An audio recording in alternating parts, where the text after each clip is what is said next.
बोलो श्री प्राणनाथ प्यारे की जय।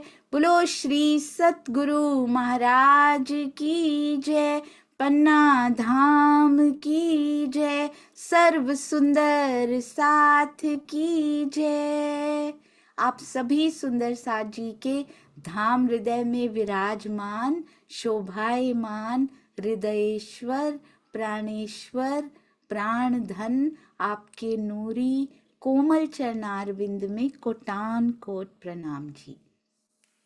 आज 5वां दिन प्रीतम मेरे प्राण के सुंदर साथ जी आई शुभ घड़ी श्री देवचंद्र जी को जब हुए धाम धनी जी के साक्षात दर्शन, और वो भी इन आंखों से श्याम जी के मंदिर में। आइए सुंदर साथ जी किस रूप में दर्शन हुए, स्वरूप खेला जो वृंदावन, आज हम वहां तक धनी लेकर चलेंगे, हमें देखते चलेंगे। आइए चलते हैं अति अति प्यारे वाणी गायन की ओर। प्रणाम जी मधु आंटी। प्रणाम। आवाज आ रही है? हाँ जी बिल्कुल आ रही। बोल श्री प्राणनाथ प्यारे की जय। बोलिए श्री सतगुरु महाराज की जय। सभी सुंदर साथी के चरणों में कोटान कोट प्रणाम जी। प्रीत प्रगट केम कीजिए, कीजिए तो छानी छिपाए मेरे पीऊ जी। तू तो नीलज नंदनो कुमार मेरे पीऊ जी। प्रीत प्रगट केम कीजिए, कीजिए तो छानी छिपाए मेरे पीऊ जी। तू देख भयो मोहे बावरो, मैं कल वधुआ नार। तू रोक रयो मोहे राह में, घड़ी भई दुए चार। प्रीत प्रगट केम कीजिए, कीजिए तो छानी छिपाए मेरे पीऊ जी। गलियन में दुर्जन देखे तो मैं नहीं विचार। तू कामी कछु न देखही, पर सासुड़ी दे मोरे गार। प्रीत प्रगट केम कीजिए, कीजिए तो छानी छिपाए मेरे पीऊ जी।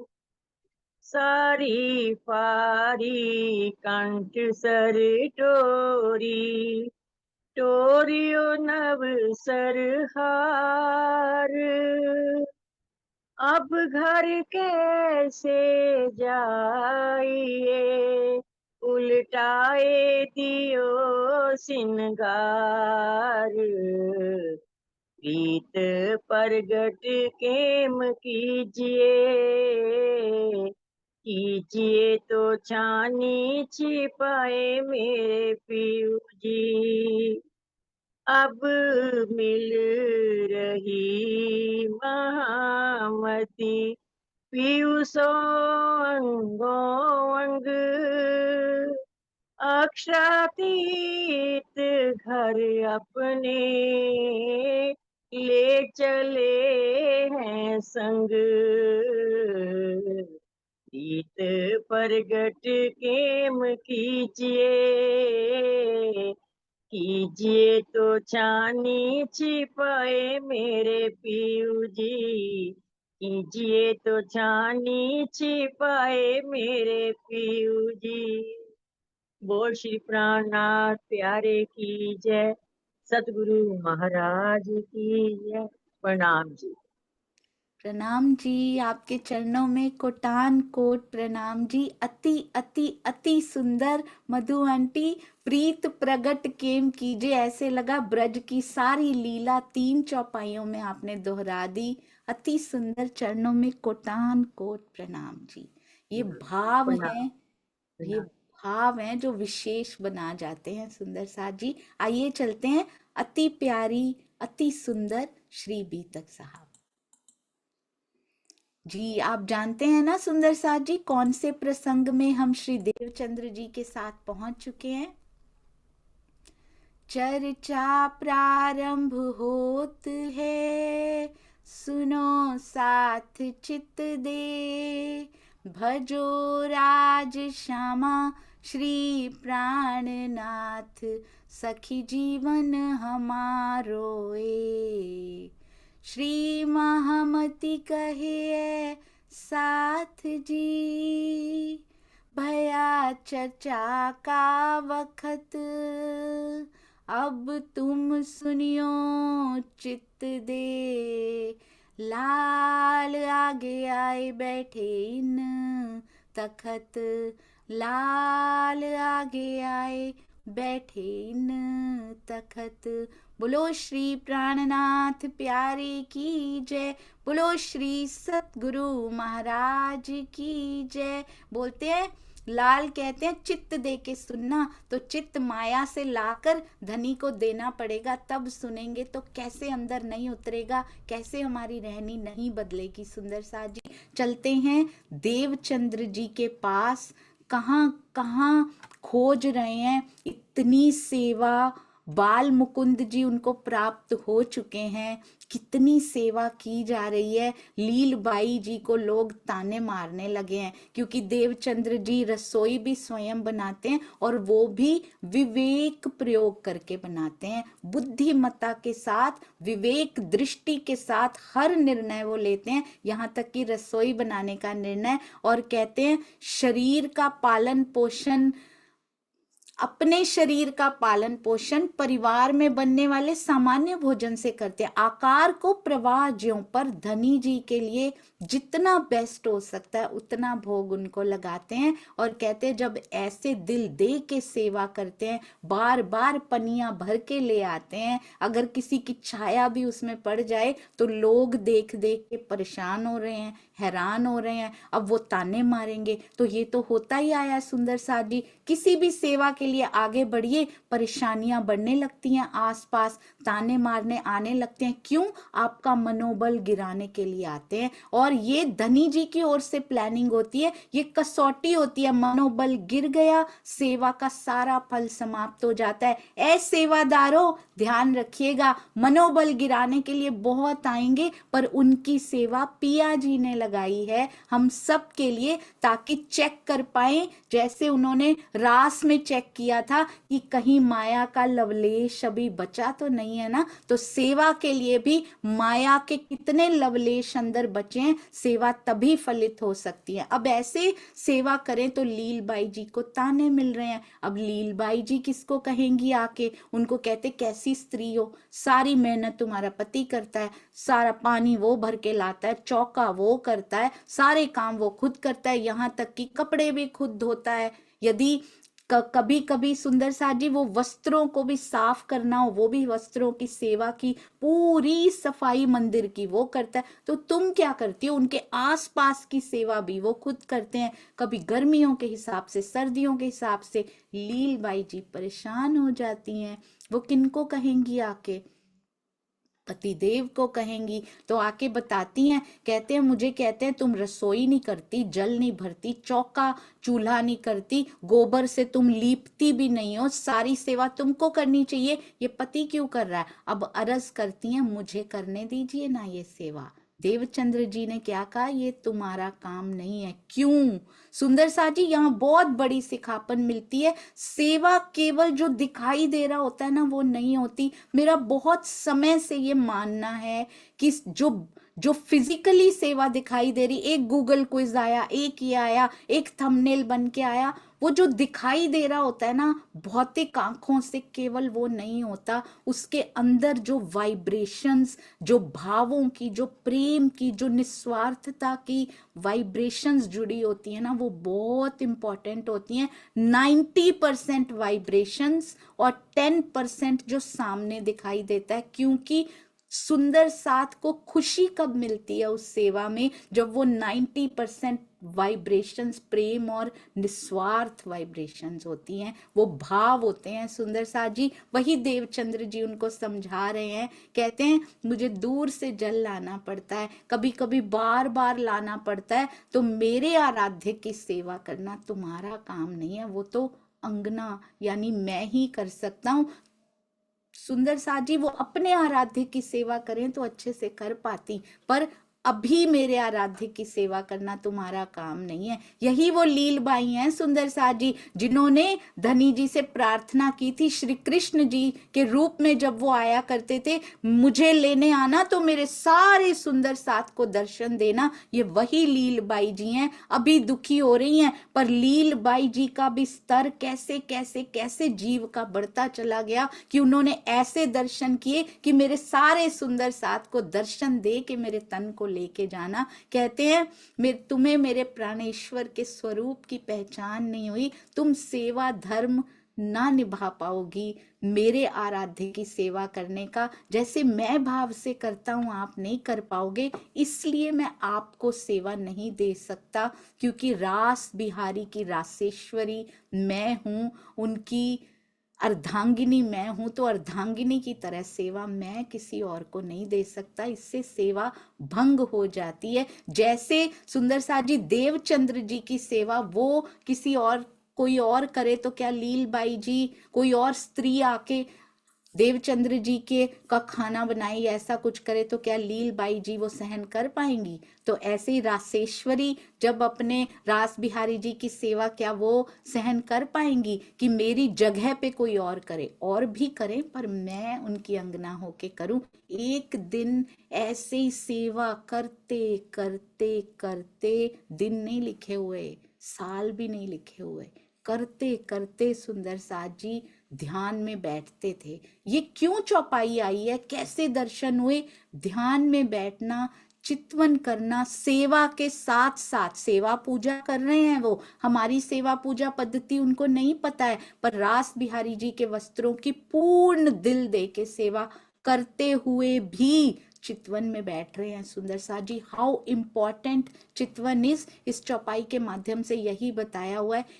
इन भांत एक दिन हुआ ध्यान में दर्शन, दूसरी बार आ गए हैं सुंदर साथ जी। हम भी दूसरी बार रास में गए थे ना, स्वयं को रासेश्वरी जानते हुए, पर शुरू तो बचपन से ही हुआ था। कौन सा रूप लेकर आए, और आया कौन? रूप लेकर आए बाल मुकुंद जी का, पर अंदर कौन आते हैं? बाल मुकुंद जी। अब उनके अंदर कुछ नहीं है, क्योंकि हम समझ चुके हैं श्री कृष्ण त्रिधा लीला को। अब केवल तन वहां पे कर रहा है सुंदर साथ जी बाल मुकुंद जी के रूप में, वहां पे धनी जी का आवेश उनके अंदर नहीं है, पर धनियानी के पास कोई नहीं आ सकता। बाल मुकुंद जी के रूप में भी स्वयं पिया जी का आवेश, स्वयं पिया जी पधारे हैं, उन्हीं के अंदर से ही आवेश निकलता है, जैसे सिपाही के रूप में निकला था, अभी भी उन्हीं के अंदर से बाल मुकुंद जी का रूप लेकर अपने ध्यान में उनको देख पा रहे हैं। सुंदर साथ जी ऐसा लगा जैसे वो राधिका जी हों और नंद जी के घर पे पहुंच गई हो, अखंड ब्रज में ध्यान पहुंच गया। पहले काल माया में दर्शन किए, फिर योग माया के रूप में दर्शन दिए। आपने देखा कैसे स्टेप बाय स्टेप दर्शन का ये कारवां चल रहा है। कैसे पहले काल माया का रूप दिखा, फिर योग माया का रूप दिखा, और फिर आएंगे परम धाम के स्वरूप में। सुंदर साथ जी स्वलीला अद्वैत स्वरूप में आएंगे। अब क्या दिखाई देता है?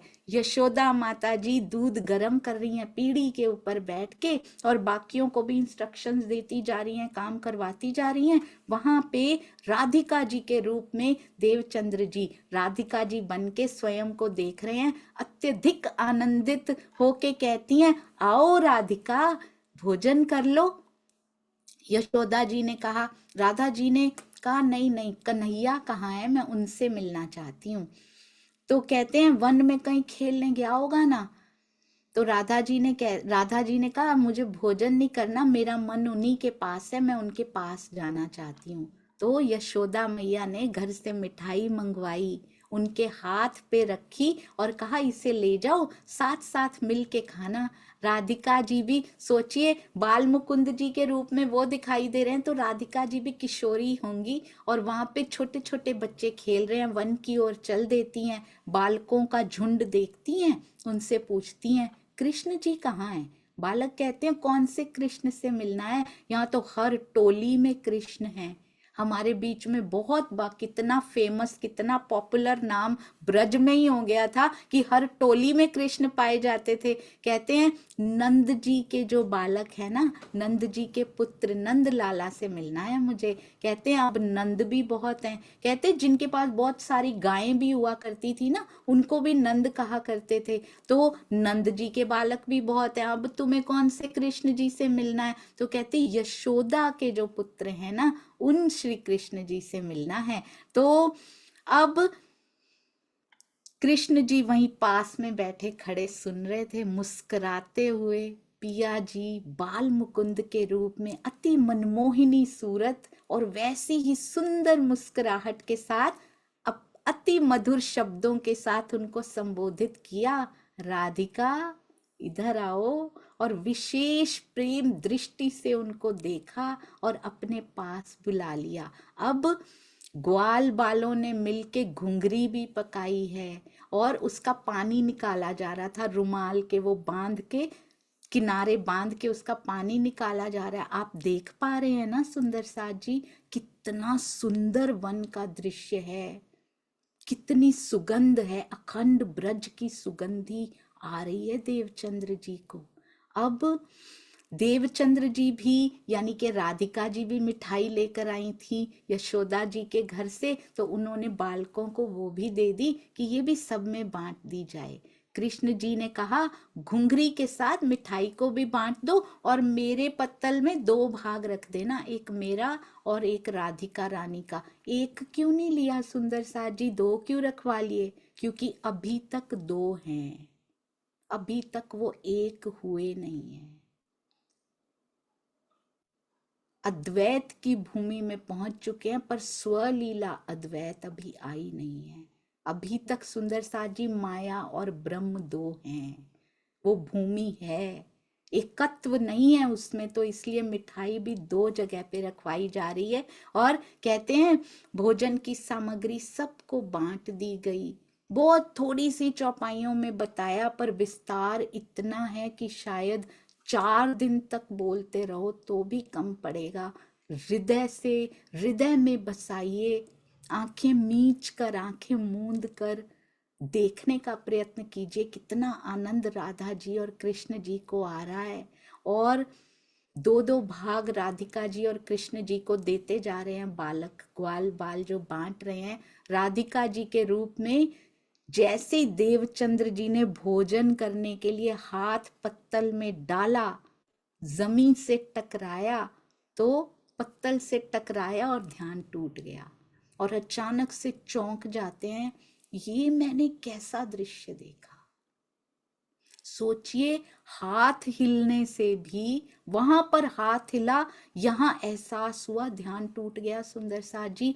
तो कितनी कंसंट्रेशन और कितनी फोकस से हमें चितवन में बैठना चाहिए। हमारा भी मन कभी इधर हाथ मारने जाता है, कभी उधर हाथ मारने जाता है, कभी किस पत्तलों से टकराता है, कभी किन पत्तलों से टकराता है, कभी कोई माया की चिंता की पत्तल हमें सता रही होती है, कभी परिवार की, तो कभी राज्य की ओर चल पड़े हैं। कैसी ये विडंबना है सुंदर साथ जी, धनी की सेवा में चल पड़े हैं। नाम, प्रतिष्ठा, ईर्ष्या, द्वेष की पत्तलों से हाथ हमारे टकराते हैं। ये तो कृष्ण जी के साथ थे सुंदर साथ जी। इतना ही लिखा था, इतने ही दर्शन पिया ने लिखे थे, पर हमारे अंदर जो हमारे ईगो के टकरा रहे हैं ना, हमें दर्शन होते होते कई बार हम उससे वंचित रह जाते, क्योंकि वो कसौटी होती है कि हम अपने मन को कहाँ कहाँ घुमा रहे हैं या पिया जी की तरफ ही बढ़ने का प्रयास कर रहे हैं। अब दर्शन पहल, अभी तक कौन बसा हुआ था अंदर? वो सिपाही रूप। अब कौन बस गए? जब से उनको पता लगा था कि मैं बाल मुकुंद जी की नहीं, बांके बिहारी जी की अर्धांगिनी हूँ, उनकी शक्ति हूँ, तब से वो बांके बिहारी जी का ध्यान करने का प्रयत्न किया करते थे। सिपाही का रूप अभी भी अंदर बसा था, पर अब तो परमानेंट ये चितवन उनके अंदर परमानेंट हो गई। जो उन्होंने देखा, अब तो अखंड ब्रज के अलावा उनको कुछ सूझता ही नहीं था। हर समय जब भी चितवन करते, वहीं पर घूमने का प्रयत्न करते रहते, पर ये दर्शन जैसे दर्शन उनको दोबारा नहीं हुए। इस प्रकार के दर्शन प्रतिदिन भोग लगाते और ध्यान जरूर करते, और ब्रज लीला के प्रति दिल में एक ही उपजी, ब्रज लीला की रही आस। उसके अतिरिक्त अब उनको कोई आशा ही नहीं रही, बिल्कुल किसी प्रकार का पहले ही मोह नहीं है। अब तो केवल ब्रज में ध्यान अटका रहता है उनका। कहते हैं, देखिए सुंदर साथ जी, 16 वर्ष और 6 महीने की आयु में वो निकले थे, 16.5 साल की आयु में। कच्छ में 4 वर्ष रहे, भोजनगर में हरिदास जी के पास, यहाँ पर 4 वर्ष और व्यतीत हो गए। अब 24 वर्ष की अवस्था में नौतनपुरी पहुंच चुके हैं, और अभी भी जाते ही थोड़ी ना मिल जाएंगे। जिनको भी ढूंढ रहे हैं, जो धनी ने प्लान कर रखा है जिनसे मिलवाना है, क्योंकि अब पूर्ण स्वरूप में सुंदर साथ जी अब उनको दर्शन होने वाले हैं। परम धाम के उस सुंदर स्वरूप के दर्शन, जिनको केवल आज तक धनी श्री देवचंद्र जी और मिहिर राज जी ने दर्शन प्राप्त किए, इन आंखों से प्राप्त किए। सुंदर साथ जी सबको चितवन में मिले हैं उसके बाद, और अब कहते हैं 24 वर्ष की अवस्था में पहुंच गए हैं। कहाँ पे सुंदर साथ जी? अभी कहाँ है? भोजनगर में। अब आगे देखिए, नौतनपुरी में पहुंच रहे हैं, और वहां पे हलार देश, अब यहाँ से आए बीच हलार देश, हलार देश में पहुंच गए नौतनपुरी में। वहाँ काफी रिश्तेदार रहते हैं, देवचंद्र जी को जानते भी हैं, माता पिता भी साथ में भोजनगर से इधर शिफ्ट हो गए हैं। माता पिता साथ साथ, परिवार पत्नी सब साथ साथ चल रहे हैं। अब यहाँ वल्लभाचार्य मत, वो कौन थे? राधा वल्लभी मत के थे हरिदास जी। वल्लभाचार्य और राधा वल्लभी, राधा वल्लभी में राधा जी की ज्यादा फोकस दिया जाता है, कि राधा जी को श्री जी भी कहा जाता है। राधा जी को मना लो तो कृष्ण जी अपने आप ही मान जाते हैं। वल्लभाचार्य में मेनली कृष्ण जी की भक्ति पे जोर दिया जाता है, पर दोनों को एक जैसा ही है, दोनों कृष्ण जी और राधा जी को ही मानते हैं। यहाँ वल्लभाचार्य मत के अनुयायी बहुत रहते थे, और देवचंद्र जी को वो पसंद नहीं करते थे। अब क्या हुआ?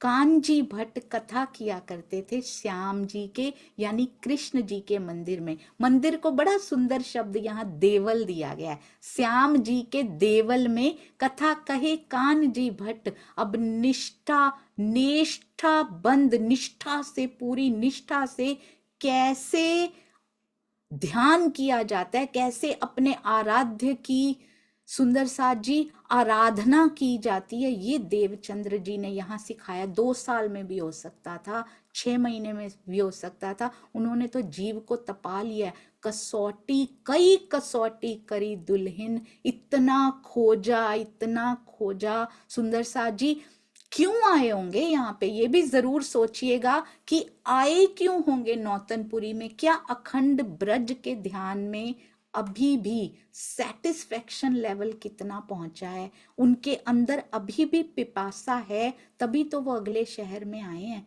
क्यों ढूंढ रहे हैं फिर कथा सुनने के लिए किसी की? अभी तो घर में भी अपने कितनी सेवा करने लग गए थे। ऐसा नहीं है कि उन्होंने कभी मिलना ही छोड़ दिया होगा, अभी भी मिलने तो जाते ही होंगे। सुंदर साथ जी भोजनगर में हरिदास जी को भी मिलने जाते होंगे कभी कभी, पर घर में सेवा करते हैं, चितवन करते हैं, उसी में पूरा जीवन 4 साल आगे जितने भी साल उनके पास बचे थे बिताते हैं। अभी यहाँ पहुंचे यानी प्यास है अंदर कि ब्रज से आगे भी कुछ है। अब इतने दर्शनों से कहते हैं, वैसे संतोष, ये जो काल माया होती है ना, इसमें तो संतोष होना बड़ा धन होता है, पर प्रेम के देश में संतोष एक दोष है। संतोष दोष होता है प्रेम के देश में।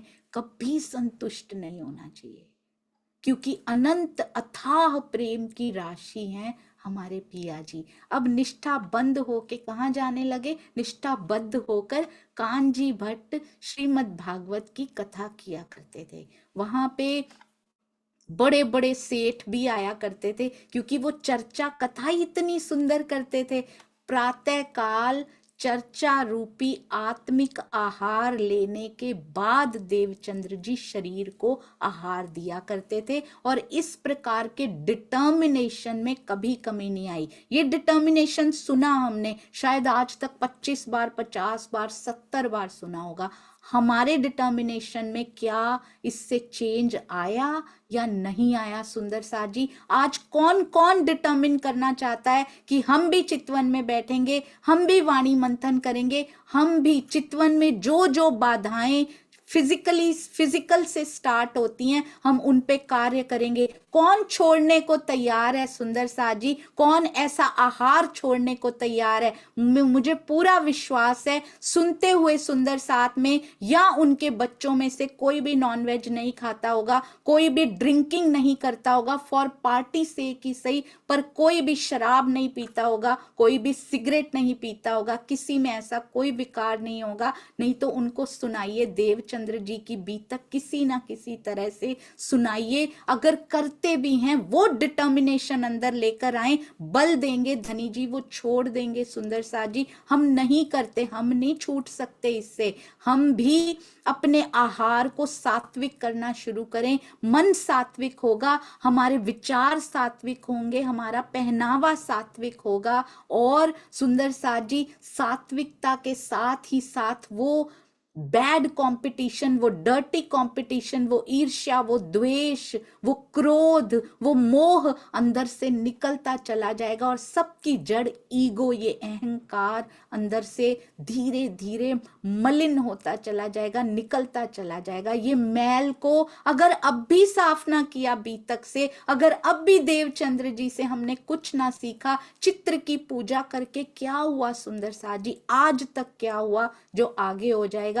आइए उनके चरित्र की पूजा करें, आइए अपना लें उनकी रहनी को, अंश भर तो अपनाएं। कब तक ये कहते रहेंगे जो दुल्हन ने किया वो हम नहीं कर सकते? क्या हम दुल्हने नहीं हैं? सुंदर साथ जी कहते हैं, अगर कानजी भाई, बीतक साहब ने लालदास जी कहते हैं कि अगर कानजी भाई एक दो श्लोक इधर उधर कर देना तो, और या फिर देवचंद्र जी को किसी भी कारणवश थोड़ी बहुत देर हो जाए, एक दो श्लोक निकल जाएं, या फिर कानजी भाई इधर उधर कर दें, तुरंत टोक देते हैं उनको, या फिर उनके घर भी पहुंच जाते हैं, 2 श्लोक मेरे छूट गए थे। सुंदर साथ जी, ये कहने में कितना स्वीट, कितना ब्यूटीफुल लगता है। हमारी भी छूट जाती है कई बार, हमने क्या उसको दोबारा सुनने की कोशिश कभी की, और ये छूट गई, कल फिर हो जाएगा। आपने कभी सोचा है 14 वर्ष भागवत सुनना, 14 years, पहली बार में I can understand, we can understand, पहली बार में छूट गया होगा तो नया नया था, पूछने पहुंच जाते होंगे। दूसरी बार तो दोबारा ही सुन रहे हैं, क्यों पूछने पहुंच जाते होंगे? तो क्या तीसरी बार भी पहुंच जाते होंगे? 14 बार कभी भी नहीं छोड़ते एक श्लोक। निष्ठाबद्ध भागवत सुनना, श्रीमद् भागवत का श्रवण करना, यानी 14 साल में एक श्लोक भी नहीं छोड़ा उन्होंने। और हर बार कांजी भट्ट सेम तो नहीं बोलते होंगे, कुछ ना कुछ तो डिफरेंस उनके लेवल में भी आता जा रहा होगा, कुछ ना कुछ वर्ड्स चेंज होते होंगे। अभी 14वीं बार भी पूरा सुनते हैं, एक श्लोक भी नहीं छोड़ते। कहना कितना आसान है, मैं तो एक ही बार में सोचती थी छूट गया होगा, पहुंच जाते होंगे। नहीं सुंदर सा जी, चतुर्दशी में एक बार भी उन्होंने मिस नहीं किया। बहुत सुंदर, ये होती है डेडिकेशन, ये सीखना है। कहते हैं देवचंद्र जी की ऐसी निष्ठा देख के कानजी भट्ट अब प्रारंभ भी नहीं करते थे। आ जाएं 5 मिनट 10 मिनट वेट कर लो, इंतजार कर लो, नहीं तो फिर ये बेचारे घर आएंगे, इनको भी तकलीफ होगी। मैं भी कुछ काम कर रहा हूँ, फिर से भागवत श्रीमद् भागवत पधराऊंगा, फिर इनको बताना पड़ेगा, तो 5-10 मिनट इससे अच्छा इंतजार कर लो। अब शहर के चौधरी आते हैं, साहूकार आते हैं, वो क्या देखते हैं, वो भौतिक देखते हैं। इनके पास है ही क्या, मंदिर हम चलाते हैं और इसके बिना चर्चा शुरू नहीं होती। ये क्या बात हुई भाई। तो वल्लभाचार्य मत के ये बड़े बड़े चौधरी और सेठ, सुंदर सा जी बाहर से तो चौधरी और सेठ हैं, पर अंदर खाली है।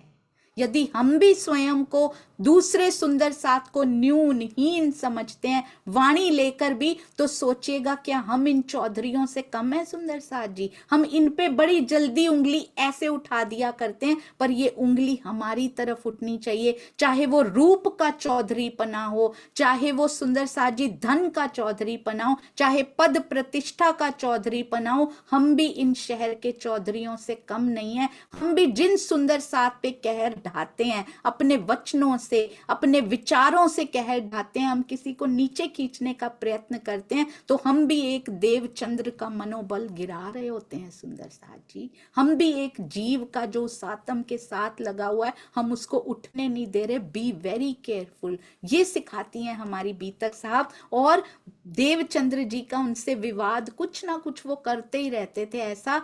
अब वो पूछ रहे हैं जी कानजी भट्ट से, तुम्हारा इनसे क्या रोजगार चलता है, क्या धंधा चलता है, कितना पैसा देता है ये तुमको। जब तक आता नहीं है तुम चर्चा ही शुरू नहीं करते, उच्चारण भी नहीं करते, तुम एक शब्द का उच्चारण नहीं करते। कानजी भट्ट कहते हैं, तब कया कांजी भट्ट ने मुझे ना काहू की आस, मैं आगे बाचत श्याम जी के सुने श्री देवचंद्र जी खास। मैं तो वैसा का वैसा ही बोलता हूं, मैं तो अपने कृष्ण जी को, श्याम जी को रिझाने के लिए बोलता हूं। सुनने वाली खासियत, सुनने वाले ये खास हैं, ये सुनते खास तरह से हैं, इसलिए मैं इनके आने से पहले शुरू नहीं करता। आपने कभी मुझसे पूछा भी है कि कौन सा श्लोक चल रहा है, आगे पीछे बोल जाता हूं, आपको कभी पता भी लगता है आज तक? कितने सालों से सुन रहे हो आप। मैं तो आप लोगों से कुछ मांगता भी नहीं हूं, आप होंगे बहुत अमीर, पर मैंने क्या आपसे कभी कुछ मांगा है? देवचंद्र जी तो हैं ही गरीब परिवार से, क्या मेरा धंधा चलेगा। मैं आपसे नहीं मांगता तो वो भला मुझे क्या देते होंगे। आपको तो पता भी नहीं लगता कि श्रीमद् भागवत में कौन सा प्रसंग चल रहा है, कौन सा श्लोक चल रहा है। और इनकी अनुपस्थिति में एक भी आगे पीछे बोल दूं, तुरंत मेरे घर पहुंच जाते हैं और पुनः पधरवाते हैं मेरे से श्रीमद् भागवत और दोबारा सुनते हैं। इसलिए मैं शुरू नहीं करता। कानजी भाई से, कानजी भट्ट जी से भी सीखने वाली बात है सुंदर सा जी। अमीर सुंदर साथ के सामने कैसे झुक जाते हैं। यदि प्रवचन करता है, यदि सुनाने वाले हैं, तो क्या केवल यहाँ की अमीरी देखकर सुनाया जाता है? उन्हीं को प्रतिष्ठाएं दी जाती हैं, उन्हीं से प्रेम करना कर्तव्य है। सारा सुंदर साथ एक समान है। यदि हम रूप वालों को आगे बिठा रहे हैं, यदि हम धन वालों को अपने हृदय के करीब कर रहे हैं, तो हम बाहरी यानी उपली दृष्टि से उन्हें देख रहे हैं। यदि आत्म का स्तर देखें तो कैसे देवचंद्र को ना पहचान जाएंगे। सुनने वालों में से भी जो खास तरह से, जो देवचंद्र जी की तरह, जो मुरलीधर जी की तरह सुनते हैं। सुंदर सा जी कहते हैं, भागवत की कथा सुनाना मेरा व्यवसाय नहीं है, मैंने कभी नहीं मांगा। और सुंदर सा जी पिया जी की वाणी सुनाकर। ये क्या समझाया यहाँ पे, कांजी भट्ट कभी नहीं मांगते सुंदर साथ जी, बड़े बड़े सेठ सामने बैठे हो तो पिया जी की वाणी सुनाकर कभी भी कोई भी प्रकार की वस्तु, धन, पद, प्रतिष्ठा, नाम की इच्छा नहीं करनी चाहिए। और मांग कर तो मांगना तो बिल्कुल भी नहीं चाहिए, और अपने हृदय में भी इच्छा नहीं आनी चाहिए। और इसके साथ ही मैं आपको एक बात भी बताना चाहती हूँ, जो भी सुंदर साथ अपने मंदिरों में नहीं जा सकते, किसी कारणवश उनके शहर में बीतक चर्चा नहीं होती, दे आर ऑल इनवाइटेड। और सुंदर साथ जी इस बार बीतक चर्चा का वैसे तो पहली बार हो रही है, एक रूल है, एक प्रिंसिपल है, किसी प्रकार का कोई भी गिफ्ट, किसी प्रकार का कोई भी धन की सेवा आप सुंदर साथ कहेंगे भी नहीं, और ये ना तो ली जाएगी, क्योंकि धन को इससे अलग रखते हैं सुंदर साथ जी। श्री प्राणनाथ जी वाणी को धन से अलग रखें तो बहुत बहुत एहसान होगा सभी सुंदर साथ जी सा का। बस हाँ जी पर न्योछावर चाहिए आपसे। आप अपना आहार पवित्र करें, आप अपना आहार सात्विक करें, आप वचन दीजिए, आप हमें ना दीजिए, स्वयं को वचन दीजिए, प्रण लीजिए, रोज वाणी मंथन करेंगे, रोज चितवन में बैठेंगे, पिया जी की ओर अग्रसर होंगे। ये न्योछावर दे सकते हैं तो जरूर दीजिएगा। प्रेम की तरंगे यदि भेज सकते हैं तो सुंदर साथ जी उससे सुंदर तोहफा, उससे सुंदर उपहार इस काल माया में ना खरीदा जा सकता है, ना कहीं से लिया जा सकता है। प्रेम की तरंगे आप सब सुंदर साथ से चाहिए, और स्वयं दिल ही दिल में प्रण ले लीजिए सुंदर साथ जी की वाणी मंथन और चितवन से कभी दूर नहीं रहेंगे। बस इतना न्योछावर, बाकी स्वयं पिया करवा लेंगे, समर्पण भी करवा लेंगे, सब करवा लेंगे। अब कहते हैं इसकी बात सुन के अब मौन हो गए कि हम तो करते ही ऐसे हैं, पर धन के अहंकार में चूर व्यक्ति हमेशा सेठ जी चौधरी ढूंढते रहते हैं, कौन सा छिद्र ढूंढे। एक भी पोस्ट आ जाए श्री प्राणनाथ जी वाणी पे आज भी ढूंढते हैं सुंदर साथ जी, और उसी समय रिपोर्ट किया जाता है कि इसमें ऐसा क्यों। तो हमेशा ये शुरू से चला आया है सुंदर साथ जी, आज भी चलता और आगे भी चलता आएगा। कुछ ना कुछ मुट्ठी भर ऐसे रहते हैं, ऐसे अहंकार में चूर चूर, चाहे वो धन का हो, चाहे वो रूप का हो, चाहे वो पद प्रतिष्ठा का अहंकार हो, ये हमेशा छिद्र ढूंढने के लिए तैयार रहते हैं। उंगली अपनी तरफ करेंगे सुंदर साथ जी, हम किस किस के छिद्र ढूंढने में कितना समय बिताते हैं, प्लीज माइनस दैट समय, माइनस दैट टाइम, और देखिएगा कितना समय मिला करेगा फिर हमें पिया जी के साथ बिताने के लिए। अब कहते हैं देवचंद्र जी का एक नियम था, बहुत माइन्यूटली ऑब्जर्व करते हैं ऐसे लोग कि देवचंद्र जी पर्सनल लाइफ में क्या क्या करते हैं। देवचंद्र जी यहाँ आते हैं, क्या करते हैं, खाते नहीं है, यहाँ भंडारा हो रहा है ये खा नहीं रहे। एक एक बात पे सोचिए कितना प्रेम है उनका, अपने पे उतना ध्यान नहीं दे रहे जितना देवचंद्र जी पे दे रहे। क्यों? उनका कोई कसूर नहीं है, उनको बुरी दृष्टि से नहीं देखना चौधरियों को। हमारे साथ भी जो ऐसे चौधरी पना करते हो बुरी दृष्टि से कभी नहीं देखना, क्योंकि हमारा हृदय कठोर हो जाएगा। प्रेम भरी दृष्टि से देखिए, उनकी सेवा लगाई है राज जी ने, तो कितनी सुंदरता से वो अपनी सेवा निभा रहे हैं। अब क्योंकि अगर वो ना करते ऐसा तो हमें इन कर्म कांडों से निकलने की शिक्षा कैसे मिलती अगर ये प्रसंग ही घटित ना हुआ होता। देवचंद्र जी का नियम था कि आत्मिक आहार दिए बिना शरीर को भोजन देते नहीं है। पहले श्रीमद् भागवत कथा, फिर शरीर को भोजन देते हैं, सुबह सुबह ही सुन लेते हैं इसीलिए जाकर। अब एकादशी के दिन सब व्रत रखते हैं, द्वादशी के दिन भंडारे चलते हैं। अब देवचंद्र जी का दृढ़ विचार था कि शरीर तो एक बर्तन है जिसमें भोजन रखा जाता है, जब आत्मा को यह आहार ना मिला तो नश्वर शरीर को आहार देने से फायदा क्या हुआ।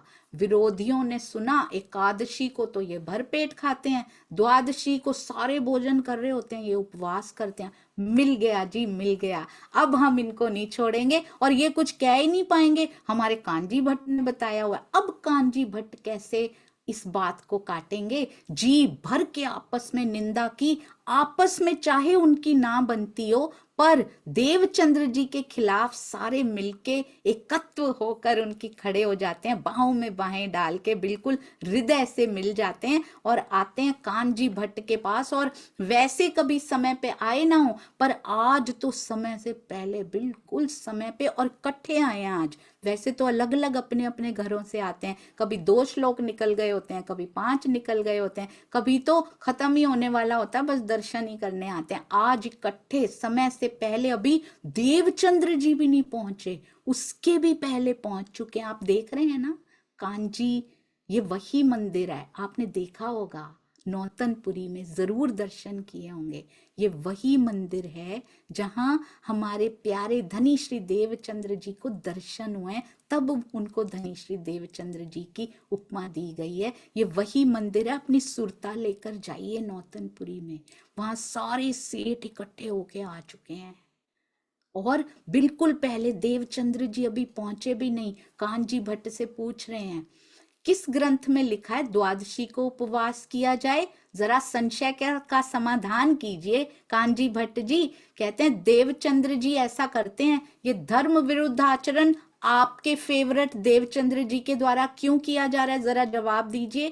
कानजी भट्ट बहुत सुलझे हुए, घबराते नहीं है वो, बहुत विनम्र, उनको कोई प्रश्न का उत्तर नहीं भी आता होता, कल को जाएंगे दोनों भाई मिहिर राज जी, गोवर्धन भाई जी के साथ जाएंगे अपने पिताजी के साथ, तब भी वो कहेंगे इस प्रश्न का उत्तर मुझे नहीं पता। इतने सुलझे हुए, विनम्रता धारण किए हुए। हम क्या कहते हैं, तारतम वाणी की नॉलेज नहीं है अभी उन्हें, फिर भी विनम्रता देखिए। सुंदर सा जी कहते हैं देवचंद्र जी अगर करते होंगे ना, सोच समझ के करते होंगे। हरिदास जी भी कितने प्रसन्न थे देवचंद्र जी से, खुद कहा बिच्छू का मंत्र ले लो, खुद उन्होंने कहा कि आओ तुम्हें आज मैं दीक्षा देना चाहता हूं, खुद कहा कि ये वस्त्र लेकर चले जाओ, मेरे पे बोझ ना पड़े। उन्होंने कभी नहीं मांगा, सतगुरु तो अभी मिले नहीं, गुरु से भी कभी नहीं मांगा। कानजी भट्ट जी को इतना विश्वास है, कहते सब सोच समझ के करते हैं। अब बातचीत चल रही थी, आज थोड़े मिनट पहले ही आए थे ना, देवचंद्र जी आ गए। देखिए सुंदर सा जी सभा में आके बैठ गए एज यूजुअल, रोज की तरह। अब द्वादशी लोग पूछ रहे हैं, कांजी भट्ट पूछ रहे हैं उनसे, यहाँ उपस्थित सब लोग कह रहे हैं आप द्वादशी को उपवास करते हैं देवचंद्र जी, और एकादशी को भोजन करते हैं। वैसे मैं तो नहीं मानता कि आप ऐसा करते होंगे, पर यदि करते हैं तो क्यों करते हैं, इनका उत्तर दे दीजिए। बड़ी विनम्रता से कहते हैं देवचंद्र जी, कहते हैं सच कह रहे हैं। भागवत रूपी वृक्ष की डाल पे कोई बिरला ही पहुंच पाता है। इंट्रोड्यूस, पूरा इंट्रोडक्शन दे रहे हैं, पूरा स्टार्ट कर रहे हैं प्रॉपरली। भागवत, श्रीमद् भागवत के 12 स्कंद जो हैं वो डाल रूप हैं, उनमें से किसी एक स्कंद का यथार्थ ज्ञान भी किसी किसी को हो पाता है। और ब्रह्मवाणी को हमने कितना हल्का ले रखा है। सुंदर सा जी कहते हैं वृक्षों की छोटी छोटी जो टहनियां हैं वो अध्याय हैं, पत्तियां जो हैं वो श्लोक हैं, और रग रग की उपमा शब्दों को दी गई है। तो भागवत की एक एक शब्द की व्याख्या करने का, उनको व्यंग्य कर रहे हैं देवचंद्र जी की, उसकी व्याख्या, शब्द शब्द की व्याख्या तो आप ही कर सकते हैं। भला दूसरों में आपकी तरह श्रेष्ठ विचार कैसे आएंगे जितने आपके विचार श्रेष्ठ हैं। अब तो और चढ़ गए वो, अच्छा जी ऐसे ऐसे बोल रहे हैं। तो कहते हैं भट्ट जी आप तो बड़े धर्म ग्रंथों के उदाहरण देते हैं, और हम अपने मन को समझा भी लेते हैं, जो आपने कहा सही कहा, तो फिर इनको क्यों नहीं समझाया आपने। तो देवचंद्र जी ने उत्तर दिया, भट्ट जी पे बात आ रही है मेरी वजह से। कहते हैं मैंने प्रण लिया है जिस दिन श्रीमद् भागवत की चर्चा मुझे सुनने को मिलेगी तभी मैं भोजन दूंगा इस तन को, नहीं तो नहीं दूंगा। एकादशी वाले दिन सबका व्रत होता है, चर्चा भी ज्यादा मिलती है, उस दिन मैं भर पेट भोजन करता हूँ। और द्वादशी वाले दिन भंडारा होता है पर चर्चा होती ही नहीं, कथा होती ही नहीं श्रीमद् भागवत की, तो मैं शरीर को किसी प्रकार का भोजन नहीं देता। तो क्या ये केवल उनके लिए बात आई है? हम तो भरपेट खाते, वैरायटीज ऑफ फूड खाते हैं हम। आज क्या खाना है, क्यों नहीं खाना। भारतीयों का चूल्हा चौका उनका आराध्य है, ऐसा कहा है सुंदर साथ जी एक महापुरुष ने।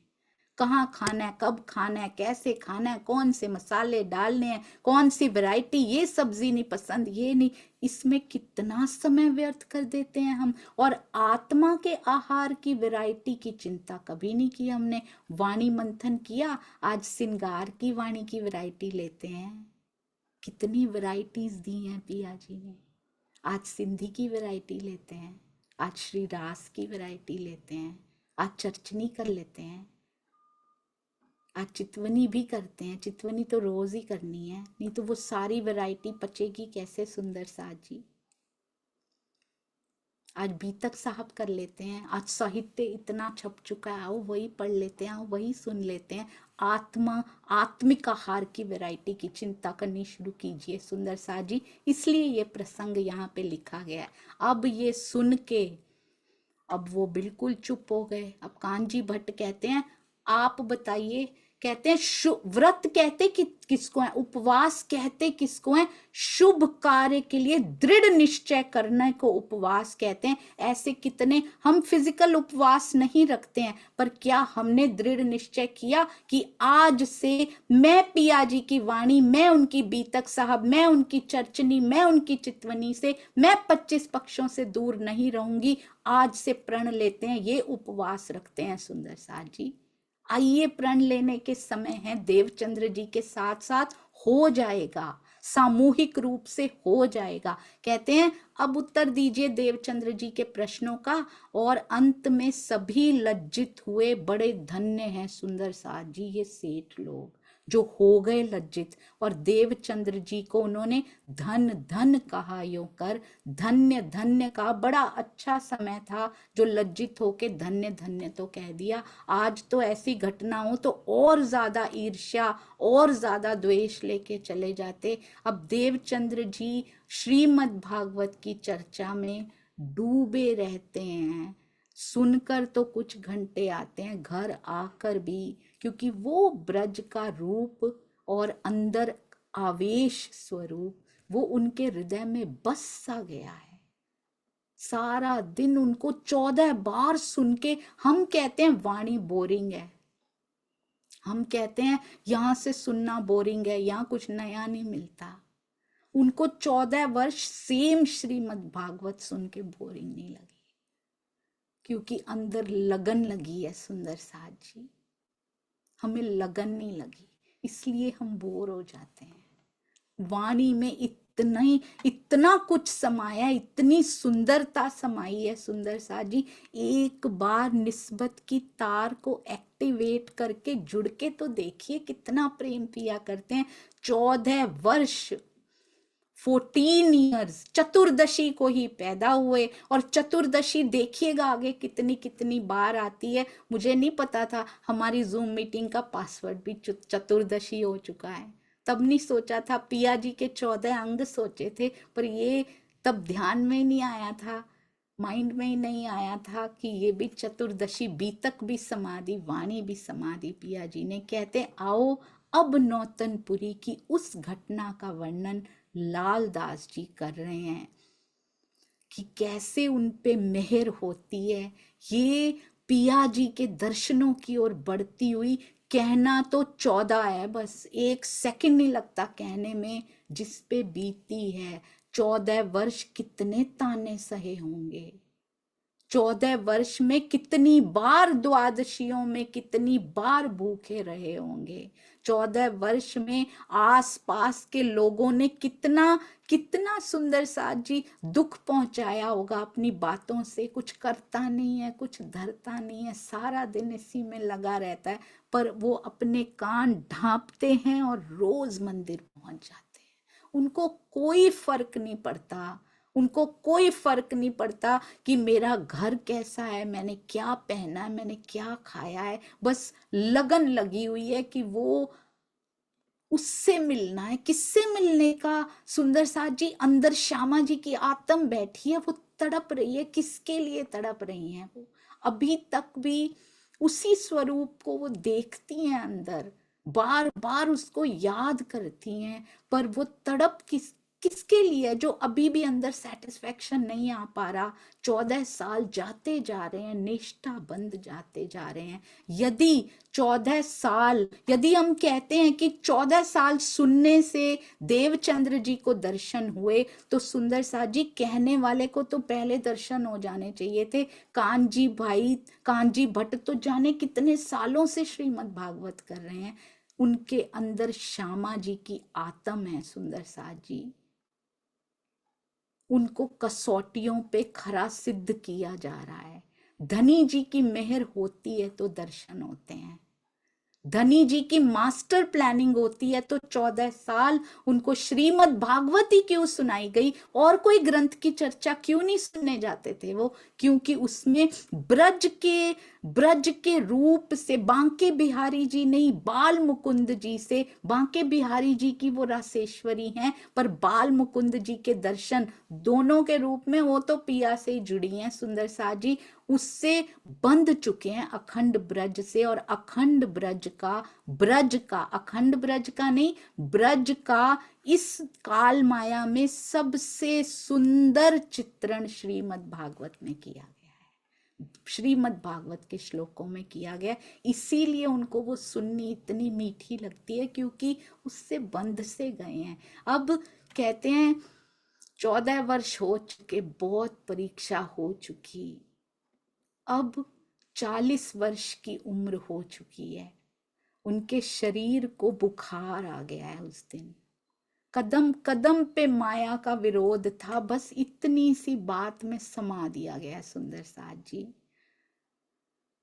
पर उनको प्रियतम के अतिरिक्त कुछ दिखाई नहीं देता था। अचानक से बुखार बढ़ रहा है। 1-2 दिन कहते हैं बुखार हुआ हो ना, 1-2 दिन भोजन ना कीजिए। आप देखिएगा, जो भी धनी श्री देवचंद्र जी हों, हमारे मिहिर राज जी हों, हमारे परमहंस हों, भोजन से लगाव उनको रहा ही नहीं कभी, क्योंकि उनका खाना दीदार, पीना दीदार, सोना दीदार, उठना दीदार, उनके लिए वही सब कुछ होता है। 2 दिन भोजन नहीं किया, पर भागवत कथा में जाते हैं, दोनों कानों को बांध लेते हैं, हवा ना लगे। 40 वर्ष की अवस्था है, कोई वृद्धावस्था नहीं है, मिडिल एज्ड में है। कानों को बांध के, उनको लगता ही नहीं है कि मेरी काया पता नहीं कैसी दिखाई दे रही है, मैंने क्या पहन रखा है, दुनिया क्या सोच रही है, आते जाते स्त्रियां पुरुष क्या ताने मार रहे हैं, उनको कोई फर्क नहीं है। उनका बुखार उतर ही नहीं रहा।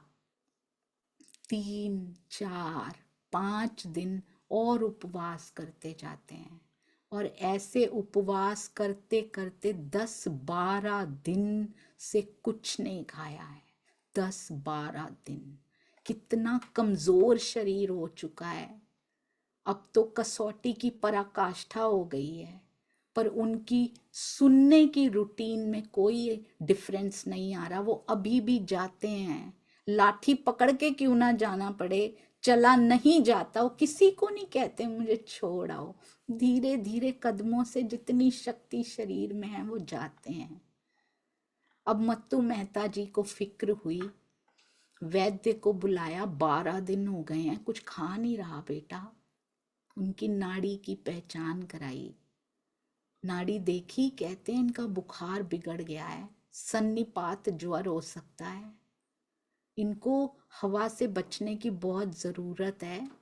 तो कहते हैं इनको हवा नहीं लगनी चाहिए, उनको प्रीतम की हवा लगनी है सुंदर साथ जी, इनको यहाँ की हवा की फिक्र है, ये भी तो कसौटी है। उनके अंदर की जलवायु बदलती जा रही है, प्रियतम के कदम की आहट सुनाई देने लगी है, वो आने वाले हैं, आभास पहले आ जाता है, सुगंधी वो खुशवास, उनको कैसा महसूस हो रहा है अंदर से। कहते हैं कुंवर बाई माता जी तो उसी समय बोल पड़ी कि ये तो अभी जाएंगे भागवत सुनने।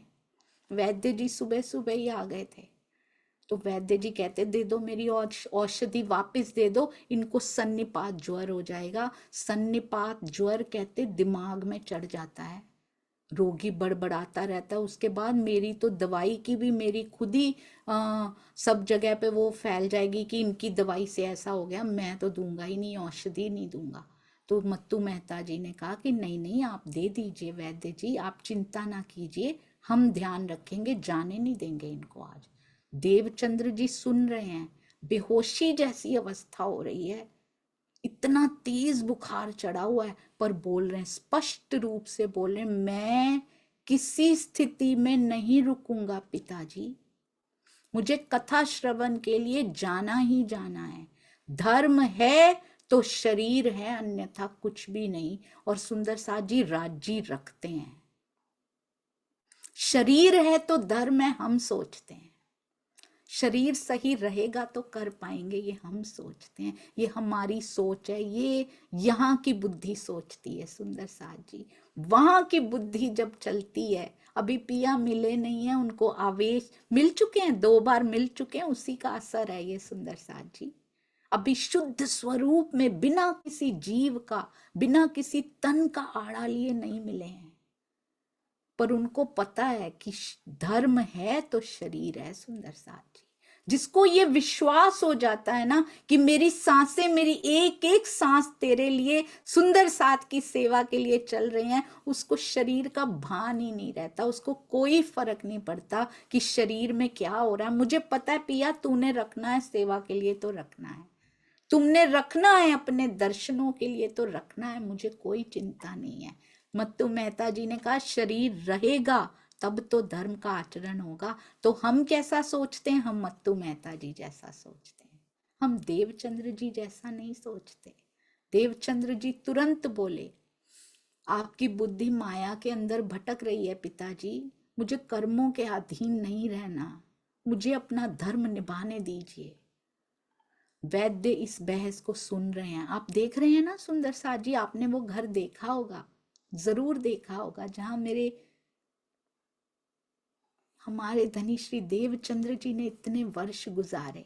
जरूर देखकर दर्शन करके आइएगा, नौतनपुरी गए तो।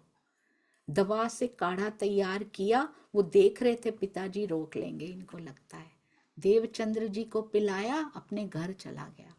अब देवचंद्र जी को लगा समय हो गया, कान वान ढके अंगोछे से चल पड़े। मत्तू मेहता कुंवर बाई बहुत नाराज हो रहे हैं, आज माता पिता बहुत नाराज हो रहे हैं कि वो भी अपनी जगह पे सही हैं सुंदर साथ जी, बेटा इतना बीमार है, उनको कहाँ अंदर की अवस्था दिखाई दे रही है। उनका एक ही लक्ष्य है देवचंद्र जी का, आत्म साधन गरज। हमें गर्ज कौन सी पड़ी है? केवल उनका चित्र सामने रख लेना, या फिर राजी श्यामा जी का चित्र रख लेना सुंदर साथ जी, या फिर बैठकर केवल नाम के लिए सेवा पूजा करना, नाम के लिए चितवनी करना, नाम के लिए वाणी मंथन करना कि हमने कर लिया, आज का हो गया, कोटा पूरा हो गया। आत्मा को उस कोटे में से कुछ नहीं मिला सुंदर साथ जी। उनका एक लक्ष्य है आत्म साधन गरज। हमारे लक्ष्य कितने हैं? किस किस को हमने अपने समर्पण रूपी रिमोट को दे रखा है, सारे लक्ष्यों को दे रखा है। देखिएगा, जो जो आकर आपका दिल दुखा जाता है ना, उनको दिल दे रखा है आपने, तभी दुखा जाते हैं। पिया को दे के देखिए, बीतक के महीने में सिर्फ दे दीजिए सुंदर साथ जी, ट्रायल बेसिस पे पूर्ण समर्पण कर दीजिए। एक चीज आती है ना, नई नई मार्केट में आती है, उसको ट्रायल बेसिस पे कहते हैं ना, हमारे लिए तो नया ही है, सुना हुआ है, पर हमने किया तो कभी नहीं है। पूर्ण समर्पण इन कुछ दिनों में, अब तो निकल भी गए, 5वां दिन आ भी गया, 25 दिन पूरी जिंदगी उन पे छोड़ के देखिए कैसे बदल जाता है ये ब्रह्मांड सुंदर साथ जी। पिताजी ने बलपूर्वक दरवाजे को बंद कर दिया, वहीं पे खड़े हो गए, बाहर ना जा पाएंगे। मानसिक रूप से अंदर से बहुत दुखी हो गए हैं कि अब मैं जा नहीं पाऊंगा। रे मूर्खों में मरने का नहीं, वो ऐसे कभी नहीं बोलते पिताजी को, पर अंदर की आह, अंदर की पीड़ा बाहर निकल रही है। मेरा आकार देखते रहोगे, मेरा शरीर देखते रहोगे, वो यहीं रह जाएगा, मेरी आत्मा चली जाएगी सुनने के लिए, तो भी नहीं माने। तो कहते हैं देवचंद्र जी गिर पड़े, आगे की तरफ नहीं पीछे की तरफ गिर पड़े। सुंदर साथ जी गिरे पिछले पाए, आवाज आई धम से। माता जी ने सुनी, वो जोर जोर से चिल्लाने लगी, बचाओ बचाओ, खम्मा खम्मा, भमरी खा के गिर गए हैं वो। कुंवर बाई जी ने शोर मचा दिया, बड़ी मुश्किलों से पिताजी से द्वार खुलवाया, वो अभी भी नहीं खोल रहे हैं कि चला जाएगा, मैंने खोल दिया। कुंवर बाई जी कह रही हैं नहीं वो गिर गए हैं। बड़ी मुश्किल से खुलवाया, देवचंद्र जी की आंखें बंद हो चुकी थी। अब माता पिता को कुछ नहीं सूझ रहा। अब उनके कान में आके मत्तू मेहता जी बोल रहे हैं, कितना प्रेम करते हैं वो भी देवचंद्र जी से, उनको आत्म की पहचान नहीं है। हमें भी कहाँ है सुंदर साथ जी, हम भी कहाँ सुंदर साथ में मूल स्वरूप की बैठक को अपने हृदय में नहीं देख पा रहे। तो मत्तू मेहता जी का कहाँ दोष है? हम अपने दोषों को देखें, बीतक साहब में किसी के दोष को ना देखें। कान में बड़े प्यार से कह रहे हैं, कहते हैं उनका नाम ले लेके पुकार रहे हैं, देवचंद्र देवचंद्र। अब जोर से कह रहे हैं, नहीं सुन पा रहे। देखो कांजी भट्ट ने संदेश भिजवाया, जाओ भागवत सुनने जाओ, चलो मैं पहुंचाए आता हूं जाके। देवचंद्र जी नहीं उठ पा रहे, उनकी आंखें भी नहीं खुली। पर अचानक से आधे घंटे बाद उनको सुध आती है, बेहोशी थोड़ी सी हटती है, उठ के बैठ जाते हैं। मुंह बिल्कुल सफेद हो गया है। मत्तू मेहता जी स्वयं कहते हैं, माता पिता उठे थोड़ी हैं तब से उनके पास से, जाओ आप भागवत का श्रवण करो, आपको कोई मना नहीं करेगा, मैं छोड़ आऊं आपको। देवचंद्र जी कुछ नहीं उत्तर देते, कुछ नहीं कहते, बस उठाते हैं कोई लाठी, कोई चलने के लिए, श्याम जी के मंदिर की ओर चल पड़ते हैं, कान वान सब ढक के। आके श्रोताओं की सभा में ऐसे बैठ जाते हैं जैसे कुछ हुआ ही ना हो, चैन पा लेते हैं वहां बैठ के। तब तक दवाई लेकर भी आए थे और कसौटी की दवाई उनको मिल भी चुकी थी। अब उनका बुखार उतरने लगा है। क्या उसी दिन आ जाते हैं धनी जी? नहीं सुंदर साथ जी, अब देवचंद्र जी स्वास्थ्य के अनुकूल धीरे धीरे लिक्विड डाइट पे जाते हैं, धीरे धीरे खिचड़ी फिर वो खाना शुरू करते हैं, क्योंकि 10-12 दिन से उपवास चल रहा था। तो जैसे ही थोड़ा थोड़ा स्वास्थ्य सुधरने लगता है, परीक्षा की आखिरी सीमा वो पार कर चुके थे। 10-15 दिन के बाद, दिन 10-15 हुए, कथा सुनत हैं कान, तहां आए दीदार दिया तुमको मेरी पहचान। कहते हैं ये घटना कब हुई? संवत विक्रम संवत 1648, क्योंकि 38 में, 48 नहीं 78, 38 में पैदा हुए थे, 40 वर्ष जोड़ लीजिए, 1678 आश्विन माह कृष्ण पक्ष रविवार को प्रातः काल। हम तो रविवार अक्सर छुट्टी ही कर लेते हैं, पर वो रविवार भी, इससे क्या पता लगता है रविवार को ही आए हैं पिया, संडे भी छुट्टी नहीं करते सुंदर साथ जी। और जब हम सोचते हैं कर लें, उसी दिन आ जाते हैं धनी। फिर जिस दिन हम सबसे ज्यादा परिवार में व्यस्त और मस्त होते हैं ना, संडे इज द डे, हमें जॉब से भी छुट्टी होती है, उस दिन वाणी मंथन और चितवन रहने दो। रविवार को ही आए हैं धनी जी, प्रातः काल। वह किशोर अति सुंदर स्वरूप खेला जो वृंदावन। देवचंद्र जी ने कहा जैसी गवाही दई मन, स्वरूप खेला जो वृंदावन, रूप खेला नहीं सुंदर साथ जी, जो स्वरूप वृंदावन में खेला था। स्वरूप कौन सा था? रूप बांके बिहारी जी का था जो दिखाई देता है, अंदर स्वरूप कौन थे? आवेश स्वरूप, आवेश स्वरूप दर्शन देते हैं यहाँ पे सुंदर साथ जी। इतना सुंदर किशोरावस्था में आवेश स्वरूप, हू बहू मूल स्वरूप जैसे हैं वो, केवल नूर उतना ही दिया है उनको जितना ये काल माया में दर्शन करने के समय सहन हो सकता है सुंदर साथ जी। इतना सुंदर स्वरूप देवचंद्र जी को दर्शन हुए, वो तो देखते ही रह गए, मंत्र मुग्ध होकर देखते ही रह गए कि इतनी सुंदरता। बहुत सुंदर क्षण था। धीरे से बोलते हैं, मेरा मन तो साक्षी दे रहा है। क्या साक्षी दे रहा है, अभी बोलेंगे। कहते हैं ये वही आवेश स्वरूप है सुंदर साथ जी, जिसने ब्रज में लीला की, जिसने रास में लीला की। रूप अलग अलग है दोनों का। ब्रज में काल माया का तन है, रास में योग माया का नूरी तन है।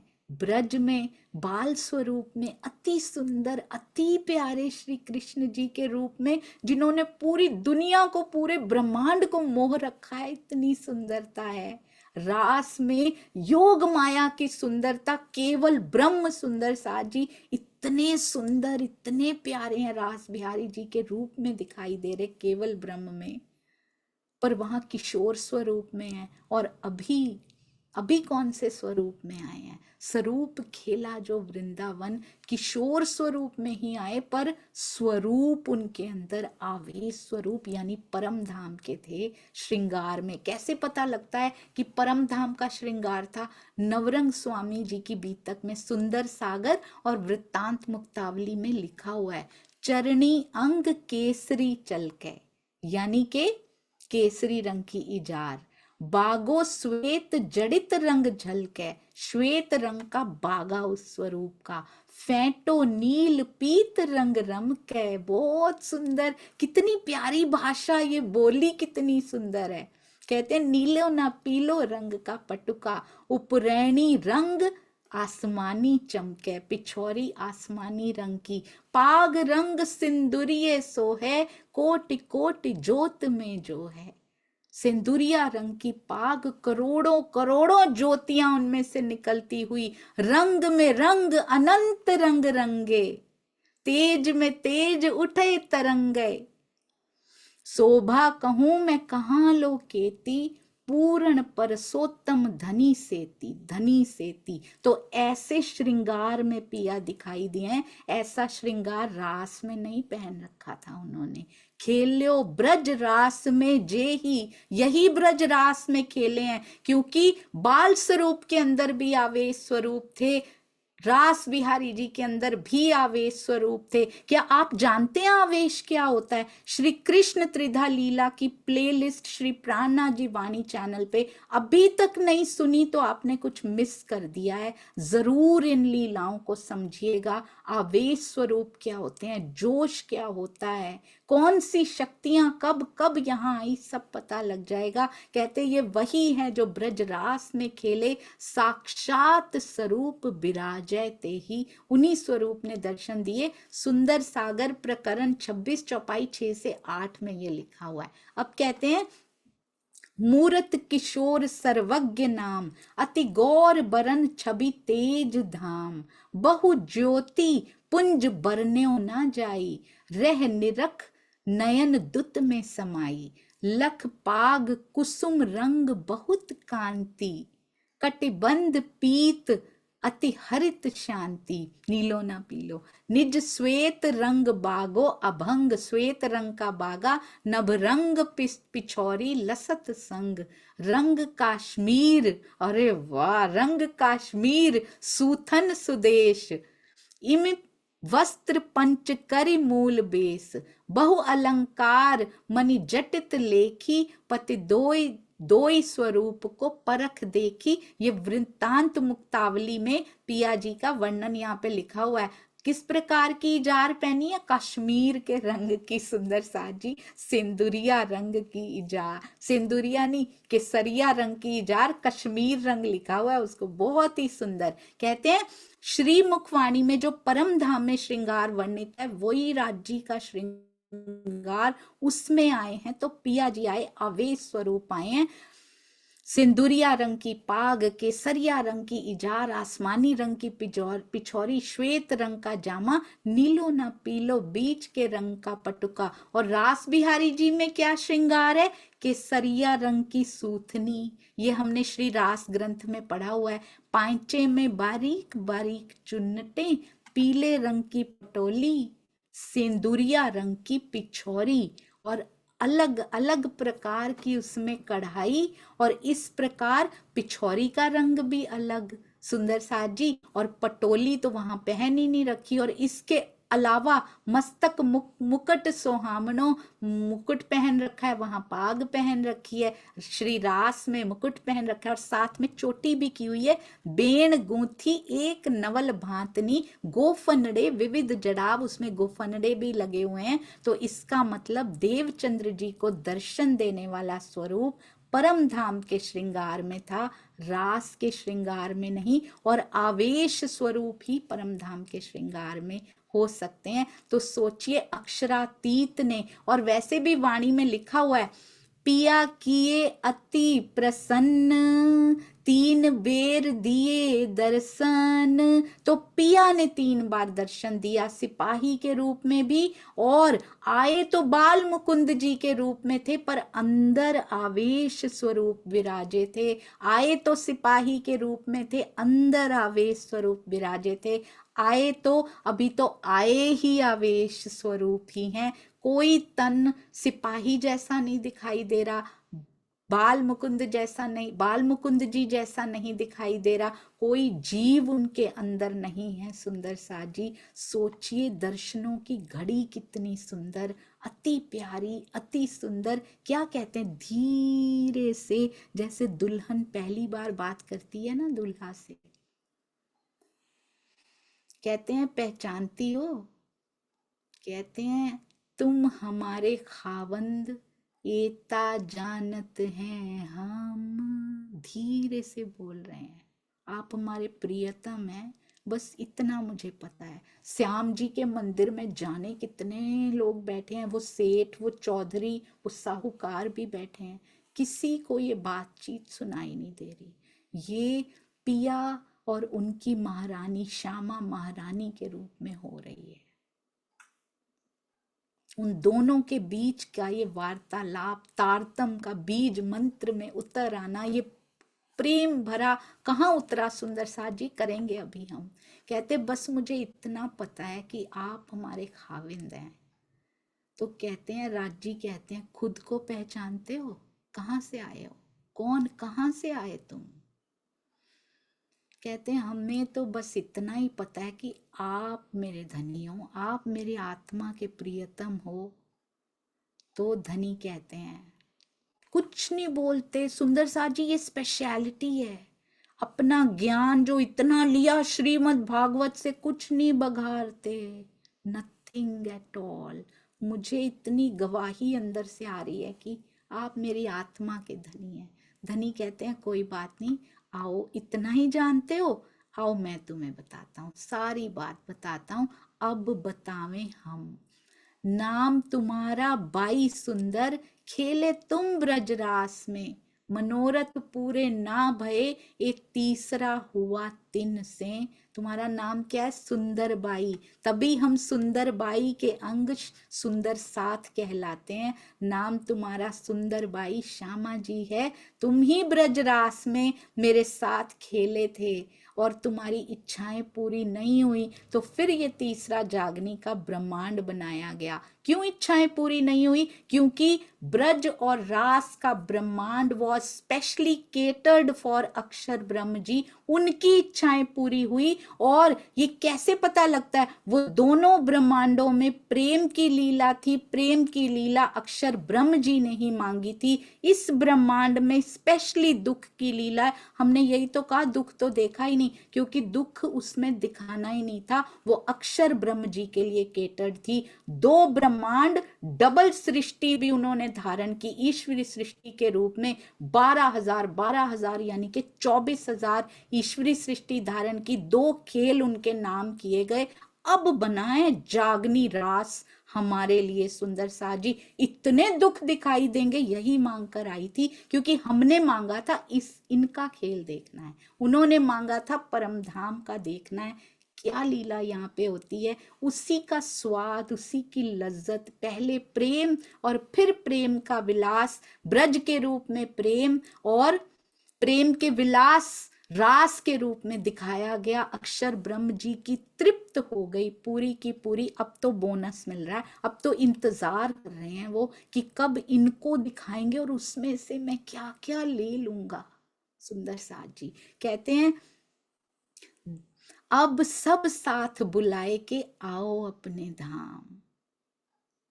तड़प दिखती है सुंदर साथ जी धनी जी की यहाँ पे। सब सुंदर साथ जी की आत्मा को जागृत करके परम धाम लेकर आओ श्यामा। पूछती हैं वो कहाँ है सुंदर साथ, वो कहाँ है साथ। तो कहते हैं कहिया मैं भेजो तमाम, आप चिंता नहीं करो। तुम्हें या किसी को भी नहीं पता कि वो कहाँ कहाँ किस किस तन में उतारी है मैंने, सिर्फ मैं जानता हूं और मैं ही तुम्हारे पास भेजूंगा भी उनको। ल्याओ बुलाए तुम रू अल्लाह, जो रूहें मेरी आशिक, रब्द किया प्यार वास्ते, कहियो कहलाया हक। और कहते हैं भागवत, श्रीमद् भागवत में, ये भागवत कागद तुम्हारा ब्रज लीला का वर्णन है, इसके भेद भी जो इसके अंदर छुपे हुए भेद हैं, सो तुम्हें खुले कलाम आप ही जान पाओगे, आपके अंदर खुलेंगे, आप ही जान सकते हो, कोई ना खोल सके और कोई इसको खोल नहीं सकता। तो ब्रज के रास के भेद देखिए कैसे कैसे आगे खोलेंगे धनी श्री देवचंद्र जी। अब धनी बन चुके सुंदर साथ जी, दीदार हो चुका। कहते अभी पूछ लो, अब तुम्हें पूछना होए सो पूछ ले तुम, फिर इस तरह से दृष्ट में नहीं आएंगे। अब हम तुम्हें बाह्य नेत्रों से ऐसे ऐसे दिखाई नहीं दूंगा, आप चितवन में अंदर बात कर सकते हो। तो देवचंद्र जी ने कहा धनी कहाँ जाओगे तुम। तो पिया कहते हैं तुम्हारे अंदर आकार के आए के बैठे हम। तो बहुत हौसला हो गया कि मेरे ही अंदर बैठे होंगे, कभी भी बात कर लूंगा इनसे। तो कहते हैं आप मेरे ही अंदर विराजमान हो जाएंगे, तो फिर मुझे पूछने की जरूरत ही क्या है आपसे कुछ भी। और ये सुनते ही यही सुंदर साथ जी तारतम का बीज रूप, यही वार्तालाप है। ये कह के राजी देवचंद्र जी के धाम हृदय में विराजमान हो गए। और जैसे ही उनके हृदय में विराजमान हुए तो देवचंद्र जी के मुख से चौपाई अवतरित हुई। निज नाम श्री कृष्ण जी, सब बोलेंगे सुंदर साथ जी, अपने हृदयों से भेद मिटा दीजिए। निज नाम श्री कृष्ण जी या निज नाम श्री जी साहिब जी, इस समय निज नाम श्री कृष्ण जी अनादि अक्षरातीत, सो तो अब जाहिर भय सब विध वतन सहित। ये नहीं लिखा मैं तो अब जाहिर भया सब विध वतन सहित, तो थर्ड पर्सन, सो तो अब जाहिर भय, ये किसने किनके मुख से अवतरित हुई, देवचंद्र जी के मुख से, श्यामा जी के धाम हृदय से ये अवतरित हो रही है पहली चौपाई। इसीलिए निजानंद स्वामी कहा जाता है उनको सुंदर साथ जी, कि वो अब आ चुके हैं, सब विद वतन आ चुके हैं। और उनका नाम क्या है, अभी वो ब्रज रास को ही जानते हैं सुंदर साथ जी, अभी आगे की सुध उनको मिलनी शुरू हो जाएगी। अभी क्या कहा, निज नाम श्री कृष्ण जी अनादि अक्षरातीत, जिस अक्षरातीत ने ब्रज रास में श्री कृष्ण जी नाम से लीला की थी, जिसका स्वरूप अनादि है, वो अक्षरातीत, अक्षर से भी परे हैं, वो सब विद्वतन, संपूर्ण ज्ञान, शोभा, छटा, आनंद के साथ अब जाहिर हो चुके हैं मेरे हृदय में, वो प्रकट हो चुके हैं। तो सुंदर साथ जी, ये चौपाई श्यामा जी के मुख से कहलवाई गई। स्वामी जी के टीका में बहुत सुंदरता से इसका वर्णन किया गया। अवश्य अवश्य श्री बीतक साहिब का टीका जरूर पढ़ लीजिएगा। और यदि पहली चौपाई यहाँ पर आई तो बाकी चौपाइयां कहाँ पे अवतरित हुई, इसे ही तारतम का बीज, जो वार्ता हुई दोनों के बीच में, उसको तारतम का कारण यानी कि बीज कहा जाता है। एक चौपाई देवचंद्र जी के तन से उतरी और फिर बाकी की जो चौपाइयां हैं, जब श्री जी दीप बंदर में जाएंगे, श्यामा जी ही होंगी उनके भी अंदर, युगल स्वरूप होंगे सुंदर साथ जी, बस शोभा इंद्रावती जी को मिलेगी। दूसरी चौपाई, तीसरी चौपाई, चौथी और पांचवी दीप बंदर में उतरती है, पर उसमें श्री देवचंद्र जी सत्य छे उतरा था। अनूप शहर में जब प्रकाश हिंदुस्तानी की प्रकटवाणी का अवतरण हुआ तो तब उसको श्यामा जी वर सत्य हैं कर दिया गया, और साथ ही छठी चौपाई भी जुड़ गई। और सनंद के अवतरण के समय निजनाम श्री जी साहिब जी अनादि अक्षरातीत का प्रचलन हो गया, क्योंकि तब मुस्लिम लोगों को भी जागृत करना था, और हिंदू मुसलमान सबके पर ब्रह्म अक्षरातीत सबके एक ही हैं, एक की तरफ इशारा किया गया। तो सुंदर साथ जी, क्या किसी भी तारतम्य में कोई कमी हो सकती है? हमारे पिया जी आवेश स्वरूप आने के बाद जब ये चौपाइयां उतरियों, तो क्या उसमें किसी प्रकार की कमी हम सुंदर साथ निकाल सकते हैं? सुंदर साथ जी, जिसको जो प्यारा लगता है वैसे बोलिए, पुकारिए धनी को, हृदय से पुकार निकले पिया के लिए, ये ज्यादा जरूरी है। इन सब चीजों में हम अपना समय ना व्यर्थ करें। जो भाव देवचंद्र जी के हृदय में उमड़े, जो उनके हृदय में प्रेम की जलवायु आई, जो खुशबुएं प्रवाहित हुई, उसको लेने का प्रयत्न कीजिए। केवल शब्दों में अटक कर अपना जीवन ना गवाइए। सुंदर साथ जी, आपको पता है सूरदास जी स्वयं को एक गोपी के रूप में देखते हैं। धन्य हैं ऐसे जीव जो स्वयं को प्रतिबिंब की गोपी के रूप में देखकर भी ऐसे भाव, ऐसा प्रेम अपने अंदर प्रवाहित कर पाते हैं। और हम सुंदर साथ वाणी लेकर, सुनकर, केवल सुनकर सुंदर साथ जी अपने अंदर ग्रहण नहीं कर पा रहे। सब विवादों से ऊपर उठ के देखिए, एरियल व्यू से देखिए। एरियल व्यू से कौन देख सकता है? एरोप्लेन में थोड़ा ऊपर आए ना, पूरा नीचे दिखाई देने लगता है, इतने छोटे छोटे लोग, और धीरे धीरे उससे भी परे निकल जाते हैं हम। तब पता लगता है कि इस संसार की अहमियत क्या है। कितनी छोटी सी दुनिया है जो ऊपर से जरा सी हाइट पे जाके भी दिखाई नहीं देती। हमारा स्तर उतनी हाइट पे भी नहीं गया जितना एरोप्लेन चला जाता है।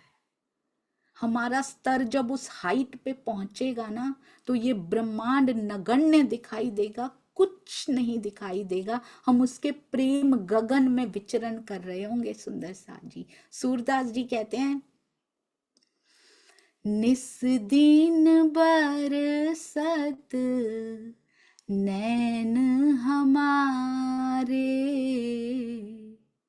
अंजन थिर ना रहे अखियन में, कर कपोल भय कारे कारे।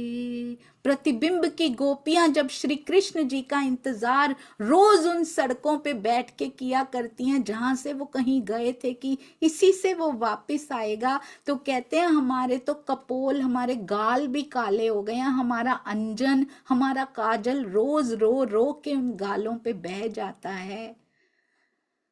हमारी आंखों में वो काजल भी स्थिर नहीं रह पा रहा, क्योंकि ये हर समय बहती रहती है। निस दिन बरसत नैन हमारे।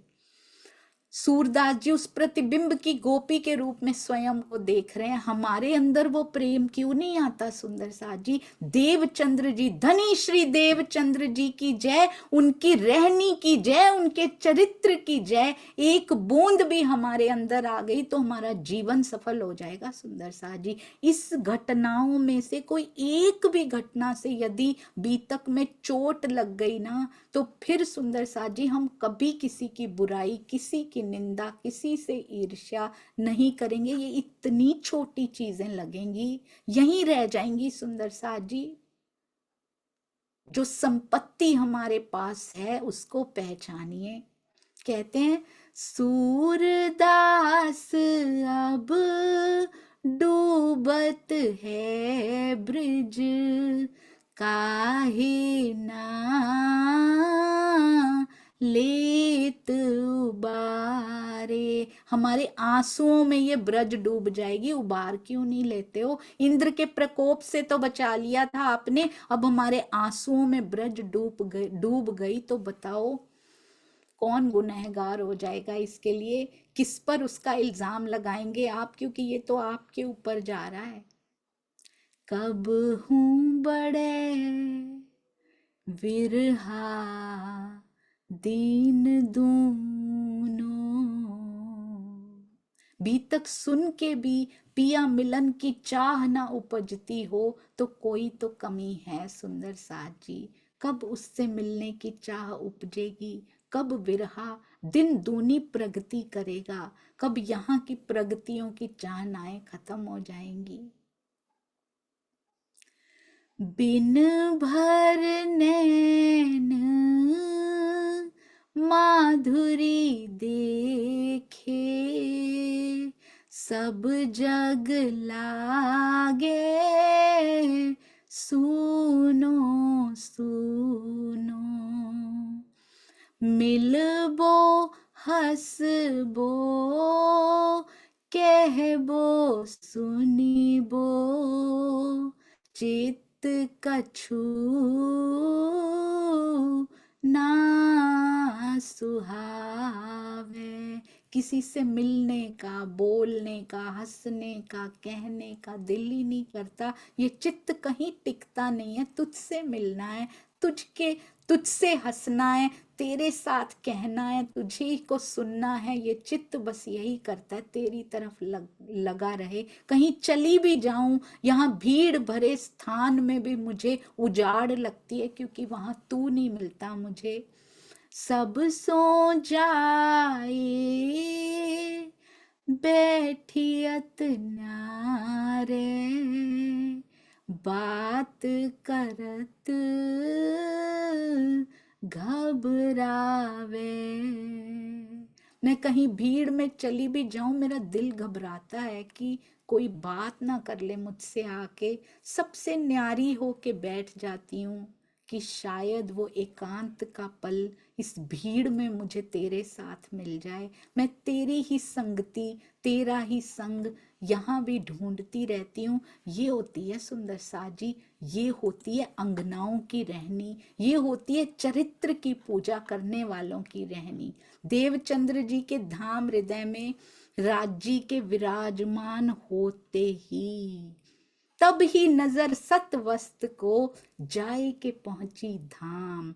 आत्मिक दृष्टि परम धाम की। सोचिए कैसा लग रहा है सुंदर साथ जी, उनको घर आ गए हैं। आज वो घर घर ही नहीं है, आज अखंड घर मिल चुका है उनको। अंदर आत्मिक दृष्टि परम धाम की अखंड शोभा देख रही है। आपने देखा है ना वो मंदिर सुंदर साथ जी, जहां पे हमारे देवचंद्र जी इतने सालों तक रहे हैं, नौतनपुरी धाम में वहां बैठे हैं। आज पूरा दृश्य अंदर का बदल चुका है, क्योंकि आत्मिक दृष्टि पूरे परम धाम में पहली बार देखा होगा उस दिन। पूरे परम धाम में विचरण कर रही है सुंदर साथ जी। अखंड ब्रज रास की मोहिनी लीलाओं का रसा स्वादन भी कर रही है। ब्रज रास दो अखंड सुरत पहुंची तिस ठाम। अब श्रीमद् भागवत की सारी गुह्यतम बातें उजागर होती जा रही हैं। श्याम जी के मंदिर में अब क्या करने जाना है सुंदर साथ जी? धनी मिल गए, अब क्या करने जाना है? अपने घर आके विश्राम कर रहे हैं, मन में सोच रहे हैं ये अलौकिक ज्ञान किसे सुनाऊं। वहीं पर ही घर आके नहीं सुंदर साथ जी, घर बाद में आए हैं। श्रीमद् भागवत की सारे भेद श्याम जी के मंदिर में बैठे बैठे खुल चुके हैं। परम धाम में 25 पक्ष उनके हृदय में समा चुके हैं। जैसे ही धनी ने कहा अंदर तुम्हारे आकार के आए के बैठे हम अंदर समाये 25 पक्ष स्पष्ट रूप से दिखने लगे, विचरण कर रहे हैं। वहां कथा चल रही है, उधर सारे सुन रहे हैं, पर आज देवचंद्र जी को उन श्लोकों का कोई ध्यान नहीं है। अब उनके अंदर परम धाम की शोभा, ब्रजरास की लीलाएं अंदर लाइव चलने लगी हैं। सुंदर साथ जी अब घर आए हैं विश्राम करने के लिए, श्रवण बीच में ही छोड़ के घर आ गए हैं आज। अब सोच रहे हैं कि ये अलौकिक ज्ञान मैं किसको बताऊं। इस मायावी जगत में भला कोई मानेगा भी सही कि ऐसा अलौकिक ज्ञान मिल गया है। कांजी भट्ट के यहाँ गांगजी भाई भी आया करते थे, कथा का श्रवण करने आया करते थे। देवचंद्र जी अपने घर से निकले हैं, किसको सुनाऊं किसको सुनाऊं। और जब वो निकले हैं, क्योंकि वो तो बीच में ही छोड़ के आ गए थे, गांगजी भाई भागवत कथा से वापिस आ रहे हैं। धामधनी की प्रेरणा से ये इधर से जा रहे हैं और वो उधर से आ रहे हैं। दोनों की भेंट हो जाती है। उस भेंट में क्या क्या हो जाता है सुंदर साथ जी, इससे हम कल कंटिन्यू करेंगे। वो भेंट, पहला सुंदर साथ जी, सुंदर बाई को सुंदर साथ मिला। पहला उन्होंने कहा था मैं लेकर आऊंगा, इसलिए लिखा धामधनी की प्रेरणा से वो उधर से आते हैं, नहीं आ सकते उसके बिना। आपको क्या लगता है आप अपनी इच्छा से बैठे हैं सुंदर साथ जी? नहीं, धामधनी की प्रेरणा नहीं होती तो हम एक शब्द नहीं सुन सकते उनकी वाणी का। पूरी दुनिया क्यों नहीं बैठी है सुंदर साथ जी? हम ही क्यों बैठे हैं। और जहां जहां जिस जिस स्थान पे बीतक हो रही है, जो जो बीतककार सुंदर साथ जी चर्चा कर रहे हैं, सबके चरणों में कोटान कोट प्रणाम जी। किसी भी स्थान से जुड़िए, कहीं से भी सुनिए, पर सुनिए जरूर सुंदर साथ जी। और केवल सुनिए मत, उसको जीवन में, इस बार चरित्र को जीवन में उतारने का प्रयास ना किया तो कहीं पछताना ना पड़ जाए। देखिए होते हुए चितवन कीजिए। बीतक का चितवन सुंदर साथ जी यदि कर लिया, पहले बीतक का चितवन कर लीजिए, साथ साथ घटते हुए देखिए इन प्रसंगों को, क्योंकि देखा हुआ कभी नहीं भूलता। जैसे ही हमारे जीवन में वो प्रसंग रूप बदल कर आएंगे तो हम पहचान जाएंगे, क्योंकि हमने देखा है घटित होते हुए। हमें मुश्किल नहीं होगी उस समय, विवेक बुद्धि जागृत हो जाएगी और हमें मुश्किल नहीं होगी देखने में कि अब मुझे क्या करना है। बीतक डिसीजन लेना सिखाती है जीवन में सुंदर साथ जी। एक बार ना एक औरत थी, तो उसका पति सेना से होकर आया और उसकी तरफ कोई ध्यान ही नहीं देता था, उसको बहुत बुरा लगता था। कहती हैं कि सोचती रहती थी कि मेरा पति तो मेरी तरफ देखता भी नहीं है, मेरे से बात भी नहीं करता, मैं क्या करूं। कोई रुचि नहीं है इसको, मेरे से बात करने में भी कोई रुचि नहीं है। तो एक ना बाबा जी के पास, संत के पास चली जाती हैं। संत से पूछती हैं कि ऐसी ऐसी मेरी प्रॉब्लम है। संत कहते हैं अच्छा मैं इसकी ना एक औषधि बना सकता हूँ, पर वो औषधि ना बड़ी मुश्किल है, तुम नहीं कर पाओगी। कहती अच्छा पति के लिए तो मैं कुछ भी कर जाऊंगी। बोले बताओ। तो कहते हैं बाघ होता है ना, बाघ, उसकी मूंछ का बाल लेकर आना है, उस औषधि में डलता है, वो उसी से बन सकती है वो। कहती बाघ की मूंछ का बाल वो कहाँ से लेकर आऊंगी, वो तो मुझे मार डालेगा। कहते वही तो मैंने कहा था, कर नहीं पाओगे। पर वो डरते डरते, उसको पता था उस जंगल में बाघ रहता है, तो वो डरते डरते उस जंगल में जाती है, क्योंकि पति को पाना तो बहुत जरूरी है। जंगल में जाती है, दूर से देखती रहती है, 4-5 दिन तो दूर से ही देखती रहती है, हिम्मत नहीं होती है। फिर 4-5 दिन बाद हिम्मत थोड़ी सी बढ़ती है, हल्की सी झलक आगे आ जाती है, हल्की सी झलक बाघ को उसकी दिखाई देती है। छुपी छुपी सी नहीं है वो, धीरे धीरे करके सामने आती जा रही है। बाघ को उसकी उपस्थिति की आदत होती जा रही है, वो मार नहीं रहा उसको। धीरे धीरे उसने उसके करीब जाना शुरू कर दिया है। महीनों लग रहे हैं इस प्रोसेस में, महीनों। अब बाघ डराता भी नहीं है और उससे डरता तो खैर है ही नहीं, इसको भी डर नहीं लगता, महिला को भी डर नहीं लग रहा। अब उसने बाघ के लिए आहार ले जाना, जो भी वो मांस वगैरह जो भी खाता है वो ले जाना शुरू कर दिया, बाघ ने खाना शुरू कर दिया। अब दोनों में दोस्ती सी होती जा रही है। अब तो ये बाघ के साथ काफी समय बिताने लगी है। अब वो हाथ भी लगाने देता है, महिला उसको स्पर्श करके प्यार भी कर देती है उसके सिर पे। एक दिन हिम्मत करके उसने उसकी मूंछ का बाल उखाड़ लिया, बाघ ने कुछ नहीं कहा, और वो मूंछ का बाल लेके घर आ गई और वो संत जी के पास गई तो उसने वो बाल उनको दे दिया। संत जी ने वो बाल उठा के आग में फेंक दिया। महिला कहती है, पता है कितने महीने लगे हैं संत जी ये बाल लाने में, और इतनी मेहनत करके मैं लाई, आपने आग में फेंक दिया, औषधि बनानी थी ना। तो कहते हैं यही औषधि थी। अगर तुम बाघ को अपने कंट्रोल में कर सकती हो अपने प्रेम से, तो क्या अपने पति को नहीं कर सकती? उसके लिए तुम्हें औषधि चाहिए। एक जानवर को, एक हिंसक जानवर को तुमने अपने प्रेम से अपने बस में कर लिया, तो अपने पति को प्रेम से बस में नहीं किया जाता। हमारा तो अलौकिक पति है ना सुंदर साथ जी, प्रेम का सागर है जो बस में होने के लिए तैयार बैठा है। इंद्रावती जी कहते प्रेम के पिंजरे में डाल के रखती हूं मैं उनको। आओ तुम्हें वशीकरण मंत्र बताऊं, आओ मैं तुम्हें सिखाऊं, पूरी वाणी में सिखाया उन्होंने, क्या करोगे, कैसे रीझ जाते हैं धनी। ज्यों ज्यों साथ में होत है प्रीत, त्यों त्यों मोही को होत है सुख। ये भी सुंदर साजी वशीकरण मंत्र का पार्ट है। जैसे जैसे सुंदर साथ में प्रीत बढ़ती है, और यदि यदि उसका कारण हम बन जाते हैं, आता उसके हृदय में तभी बन पाते हैं, तो वो कितना रीझ जाता है सुंदर साथ जी। अपने सुंदर साथ जी से प्रेम करना शुरू कीजिए, बहुत जरूरी है। उनके हृदय तक पहुंच जाएंगे जहां हमारी परमानेंट बैठक है सुंदर साथ जी। तो इसलिए क्या उनको बस में करना कठिन है? वो तो पहले ही बस हुआ बैठा है। 24/7 नजर हमारी तरफ है उनकी, हमारी भटकती रहती है।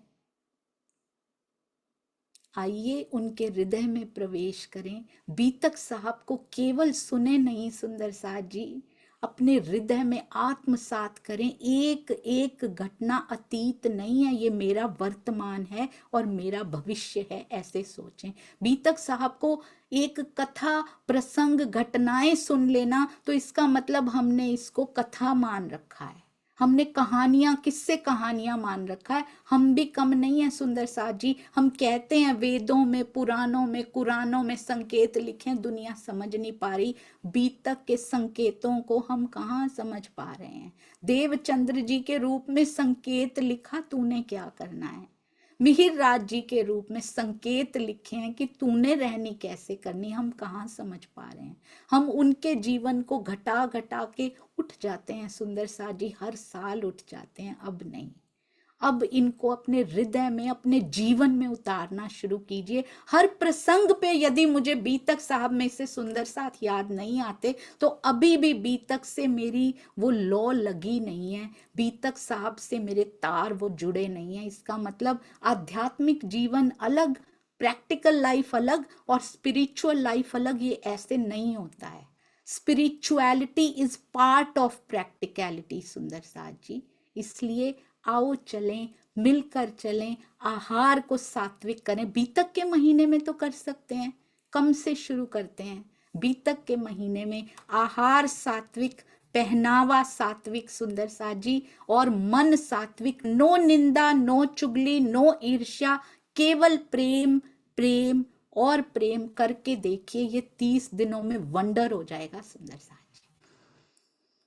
बोलो श्री प्राणनाथ प्यारे की जय, बोलो श्री सतगुरु महाराज की जय, पन्ना धाम की जय, तीनों पुरी धाम की जय। जिस जिस स्थान पे मेरे धनी जी की सेवा पधराई गई है, हर उस स्थान की जय, हर उस हृदय मंदिर की जय जिस जिसमें मेरे पिया जी की छवि बसती है। सर्व सुंदर साथ, चाहे वो मेरे धनी को किसी भी नाम से क्यों ना पुकारता हो, उनको याद तो करता है। सर्व सुंदर साथ की जय।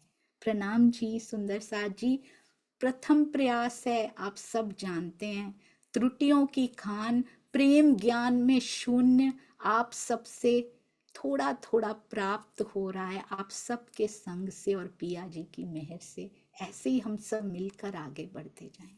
प्रणाम जी सुंदर साथ जी, प्रणाम जी।